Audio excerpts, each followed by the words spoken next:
This next one, Cheryl, it's an interesting pairing of words, bold and humility. Talk to us about having bold humility. Well, yeah, many people think it's an oxymoron, but to me, there are two words that fit beautifully together. And so being bold, we've got to be bold as entrepreneurs because again, we're out there in the world selling a vision that other people might not believe in at first and getting people along for the ride. And that's important. And, there's the whole myth of Steve Jobs, how he didn't listen to anybody. He just did what he thought and he changed the world because of that. And, some of that may be very true. I've also heard things like once products got in the market, he listened very closely. But what is important about that is it needs to be coupled with humility.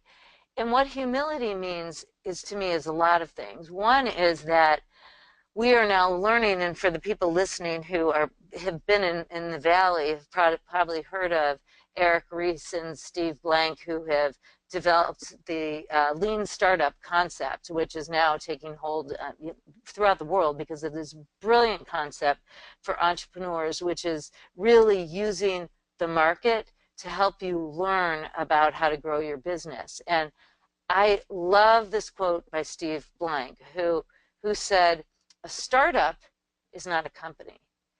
A startup is an experiment waiting to find a sustainable, valuable business model."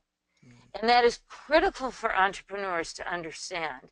And that means listening to the market. It doesn't mean changing with what any other one person says and advises you on or that you see a consumer say, but it's finding the thread of truth as to what you're seeing out there and listening to that thread of truth and adapting and pivoting based on what you learn. That's how you build a successful business or a traditionally successful business. Mm. But I also think it's more than that. It's for us as entrepreneurs to understand we are not superheroes. Superheroes do not exist. We're human beings, and we have things that we're really good at, and we have things that we're not so good at.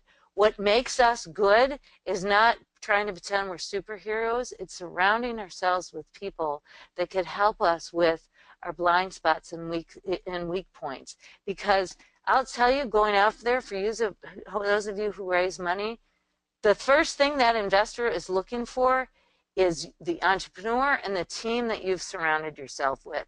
Many investors look at that as more important than even your product or your current business model because they know that they can adjust that. They know they can help to make that better.